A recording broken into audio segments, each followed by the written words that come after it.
virtual titulado El texto lírico desde la perspectiva hispanoamericana mexicana. Bien, comenzamos. Vamos a ver quién es uno de los representantes de la poesía la hispanoamericana. Entonces, vamos a ver un poco la biografía de Mario Benedetti. La amplia producción de Benedetti abarcó todos los géneros, incluidas las letras de canciones. Antes de su fallecimiento tenía cerca de 70 libros publicados. Sobresalen sus antologías poéticas, Inventario e Inventario II, Los cuentos de la muerte y otras sorpresas, con nostalgia y geografías, las novelas Gracias por el fuego, Primavera con una esquina rota y la novela en verso El cumpleaños de Juan Ángel. En 1987 recibió el premio Llama de Oro Amnistía Internacional. La mayoría de los países latinoamericanos, tanto de habla castellana como portuguesa, han tenido una difícil y condicionante dependencia de Estados Unidos, país que por su liderazgo económico en el mundo presta dinero a países en desarrollo en calidad de deuda externa para inversión e infraestructura. Así, el país del norte, bajo la presión que ejerce a causa de tal deuda, puede incluso intervenir en la política interna y la economía de cada país, según convenga a sus intereses. Esta situación ha mermado el desarrollo de la mayoría de los países hispanoamericanos, que permanece sumergido en el subdesarrollo, sin lograr un abastecimiento interno de alimentos, vivienda, servicios y fuentes de empleo. Pues obvio, es evidente y es obvio que los países poderosos y principalmente pues es nuestro país vecino, Estados Unidos, no nos permita crecer a los latinoamericanos, ¿sale? O a estos países que ya vimos. ¿Por qué? Pues no le conviene.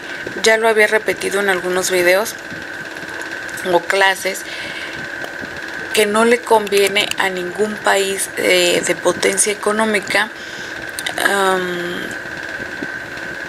permitir el desarrollo ni educativo, ni político, ni económico, ni cultural. De ninguna manera no le va a permitir a ningún país pobre o en vías de desarrollo, por así decirlo, que sea alguien. Porque si eres alguien, si tú sabes entender, comprender, analizar política y todo esto, si tú estás educado, si tienes dinero, es más fácil que protestes. Y no es tan fácil que te manipulen.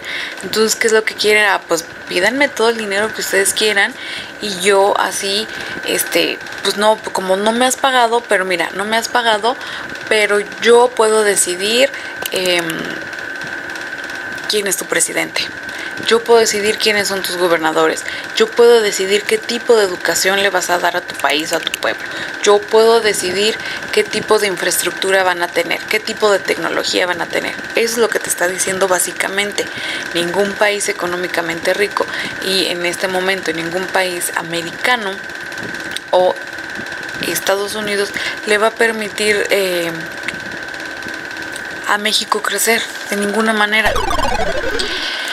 En contraste, nuestros países continúan con sus riquezas saqueadas o explotadas por las potencias extranjeras, quienes emplean mano de obra nacional, en lo mejor de los casos al brindar al menos fuentes de empleo nacionales para extraer el petróleo o los productores mineros, agropecuarios y pesqueros, entre otros, y transportarlos para su comercialización a países desarrollados de Norteamérica, Europa y Asia. O sea, que nosotros extraemos petróleo, alimento, peces y demás, y lo bueno se lo llevan Estados Unidos, los países norteamericanos, Europa y Asia. Y lo que nosotros trabajamos y sacamos de nuestras tierras, de nuestra cosecha, lo feo no lo quedamos nosotros. Así de simple. Los países los países hispanoamericanos se debaten a lo largo del siglo XX entre la explotación ajena de sus riquezas agrícolas, mineras, marítimas y la pobreza extrema de muchos de sus habitantes, dominados por una minoría nacional y extranjera en la que se concentra la riqueza y se explota, así como el poder político y económico emanado de este. Textos líricos hispanoamericanos desde el nivel fónico y fonológico. Bien, un poco de paréntesis. ¿Qué tiene que ver todo lo que acabamos de ver de la extracción de los recursos naturales de los países norteamericanos? Bien, primero te está dando un contexto de qué es los países hispanoamericanos y la mexicana. Te está dando un concepto, ¿sale? ¿Por qué? Porque ahora sí vamos a ver cómo surge, de dónde surge y todo esto, ¿sale? Entonces, los componentes básicos que integran la expresión sonora del poema son el ritmo, la ritma y la métrica. A continuación explicaremos cada una de estas dimensiones y analizaremos cómo se presentan en cada texto específico. Nivel fonológico o fonológico. Incluimos en este el nivel de la métrica, el ritmo y la rima, en las cuales se basa la expresión del poema para afianzar y articular su significado. ¿Qué es la métrica? La métrica es la medida que se aplica a las palabras cuando se organizan en versos. Es lo que se cuenta o lo que se mide. Es la cantidad de sílabas que hay en las palabras que integran cada verso.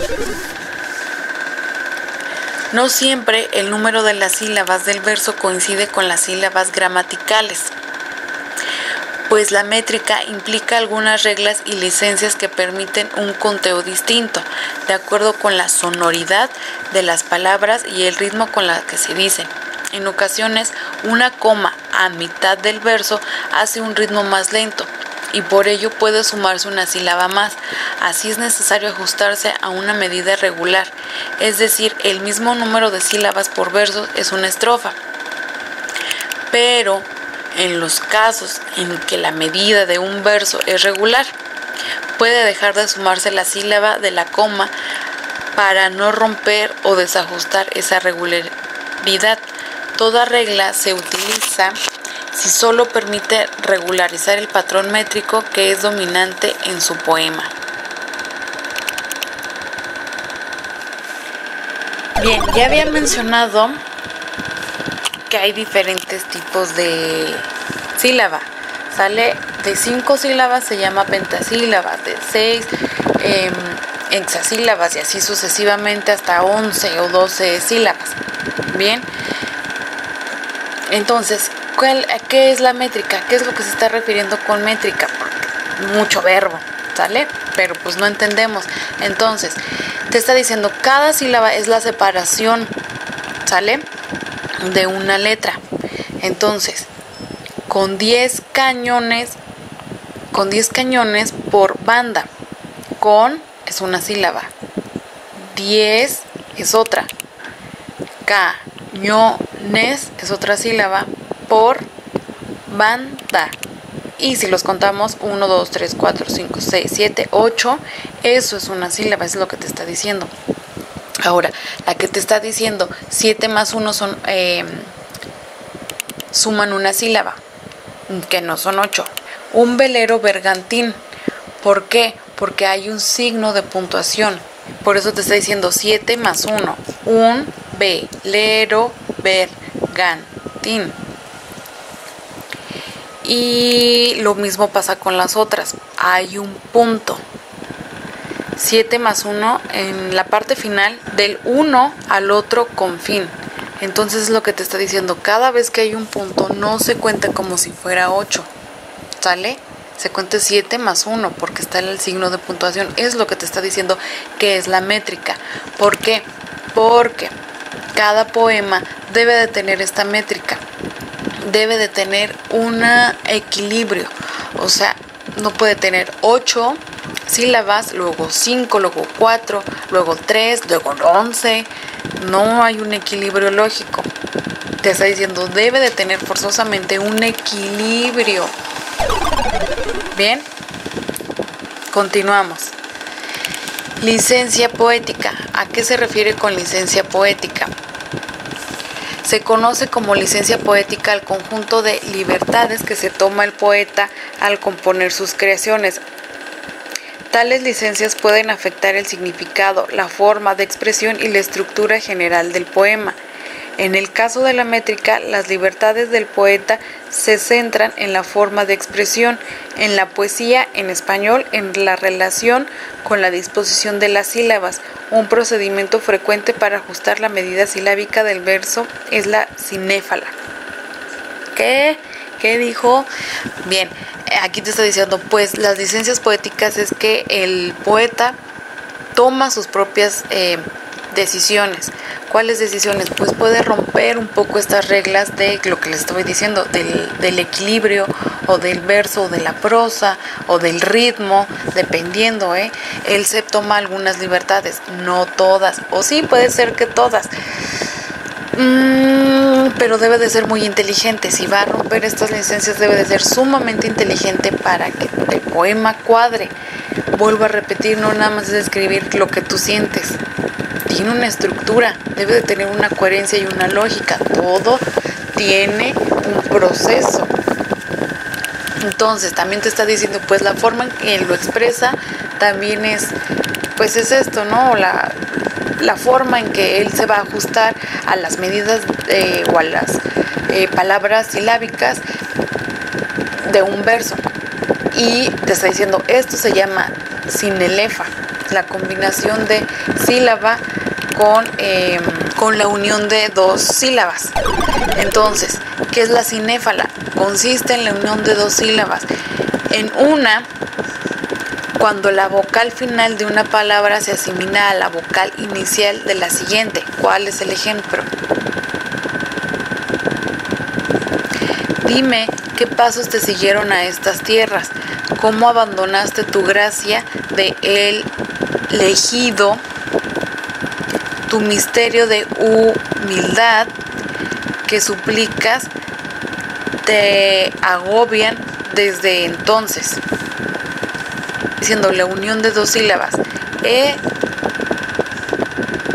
Estás. Y luego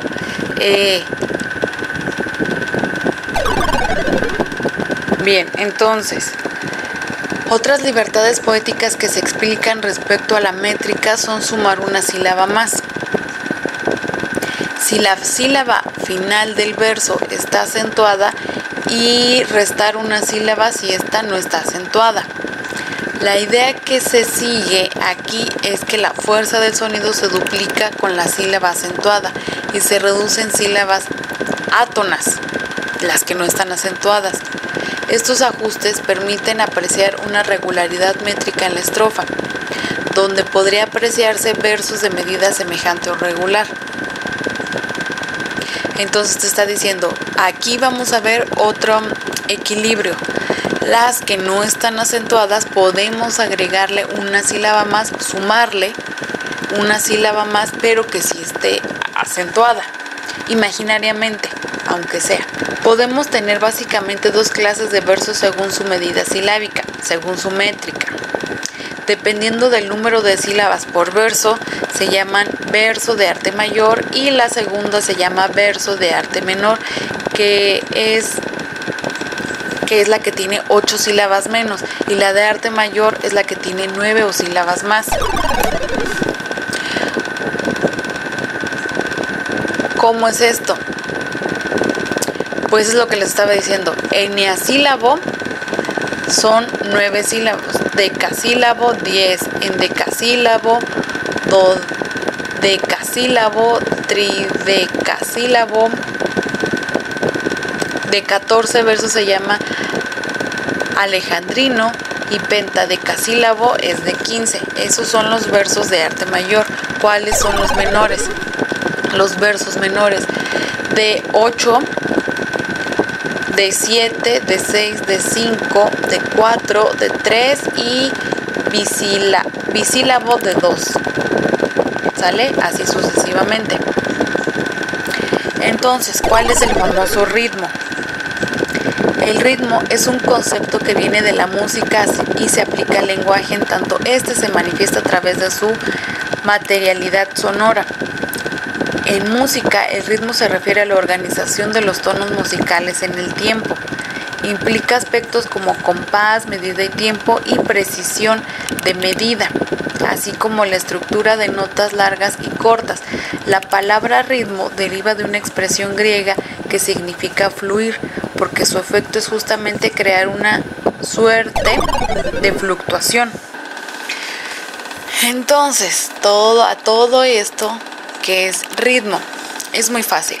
El ritmo, ya encontramos la métrica, ya sabemos que es una métrica, ¿sale? ¿Cuál es el ritmo? Pues es lo mismo.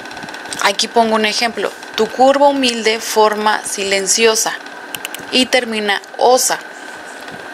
Le pone un triste anillo a la basura. Ura. En ti se me hizo redonda la ternura. Ura. Se hizo redonda, suave y dolorosa. Osa. Eso es el ritmo. Deben de combinar, ¿sale? Por así decirlo. Ay, quien sea poeta me va a regañar. Esto es el ritmo. Debe de tener forzosamente un ritmo en cada estrofa, ¿sale? Eso es lo que te está diciendo. ¿Qué es verso? ¿Qué es estrofa? Verso es el enunciado en sí, es uno. Y la estrofa forma 4 versos, ¿sale? Y 4 estrofas o más forman un poema. Bien. Entonces, continuamos. Ya vimos lo que es ritmo y vamos a ver ahora la rima. Esta la entendemos un poco más. ¿Qué es la rima? Básicamente la rima resulta de una combinación que alterna sílabas iguales o semejantes al final de los versos. Esta semejanza de sonidos se establece a partir de la última vocal tónica de cada verso. La rima puede ser consonante o perfecta cuando coinciden todos los sonidos de la última sílaba de versos, y asonante o imperfecto cuando solo coinciden las vocales de tales sílabas. Por lo tanto, rima consiste en la repetición significativa de los sonidos, la cual adopta la forma de un modelo métrico rítmico en cada poema. Tal repetición consiste en la ocurrencia periódica de sonidos equivalentes en la sílaba final del verso a partir de la última vocal acentuada. Las combinaciones de rima que pueden aparecer en cada poema son muy variadas. Sin embargo, podemos referirnos a 3 formas siguientes. Entonces, está la rima pareada, que son los versos riman de 2 en 2. ¿Cuál es el ejemplo? A este ruido un huérfano de padre no voy a permitirle que taladre. A este ruido o huérfano o de padre no voy a permitirle que taladre. Padre permitirle que taladre. De 2 en 2 es lo que te está diciendo. O y e. Este pez ya no muere por tu boca. Este loco se va con otra loca. E y o otra vez. Los versos de una estrofa riman, el primero en el cuarto y el segundo en el tercero. Tuércele el cuello al cisne de engañoso plumaje que da su nota blanca al azul de la fuente. Él pasea su gracia nomás, pero no siente el alma de las cosas ni la voz del paisaje. Y entonces en la poesía surgen algunas escuelas o algunos movimientos literarios. Vamos a ver uno o el más representativo de ellos, que es el modernismo. Es un movimiento literario que abarca los años de 1980 a 1890 en Latinoamérica, influida por el romanticismo. La tendencia modernista define una etapa nueva de la sensibilidad poética, cuando los países latinoamericanos recién se habían liberado del Imperio Español y ya tenía encima los intereses norteamericanos. Los poetas buscaban nuevas formas alternativas de su arte frente a los eventos históricos. El modernismo conforma una nueva etapa de conciencia y sensibilidad que surge como una respuesta a la imaginación positivista y empirista que dominaba hacia finales del siglo XIX. La influencia de este movimiento inundó la poesía latinoamericana del siglo XX. Este movimiento afectó mucho más a la poesía que a la narrativa. En este sentido estricto, el modernismo es un movimiento eminentemente estético y renovador que supone fundamentalmente recobrar la belleza, conformar la unidad de un arte espiritual,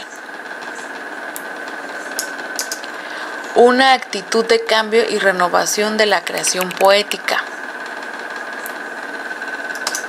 El cultivo de la poesía sensual, elegante, exótica y misteriosa. Plasmar efectos imaginarios, cromáticos y sonoros. La valoración de la instantaneidad de los momentos. La poetización de lo erótico. Y la adopción del soneto como forma recurrente. Diciendo, es un tipo de escuela o es un tipo de movimiento literario, porque surgen distintos tipos de movimientos literarios, el romanticismo, el surrealismo, y cada uno es muy representativo. En este modernismo, ¿qué es lo que te está queriendo decir? Sueltan el yugo de las personas que los estaban oprimiendo. Esa es una de las características, ¿sale? Aparte de las que ya vimos. Y algunos de sus principales exponentes fue Lope de Velarde, el cubano José Martí, Amado Nervo y Rubén Darío. ¿Sale? Ellos son unos de los representantes de este modernismo. Bien, y por último vamos a ver a Octavio Paz. ¿Quién es Octavio Paz? Es un poeta ensayista mexicano y es considerado uno de los grandes maestros universales de la poesía escrita en español.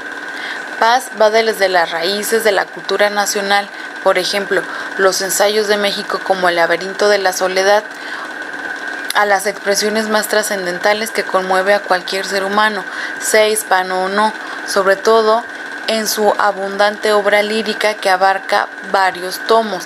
A lo largo de su vida recibió diversos reconocimientos, entre los más altos que se encuentra el Premio Nobel de Literatura, el Premio de Cervantes de Literatura. ¿Quién es Octavio Paz? Octavio Paz, de hecho, su obra maestra o su obra más reconocida es El laberinto de la soledad, el cual es un ensayo y relata la forma de vida o su perspectiva, más bien, de el mexicano, de lo que hace el mexicano, de lo que piensa, de cómo está constituido el mexicano, ¿sale?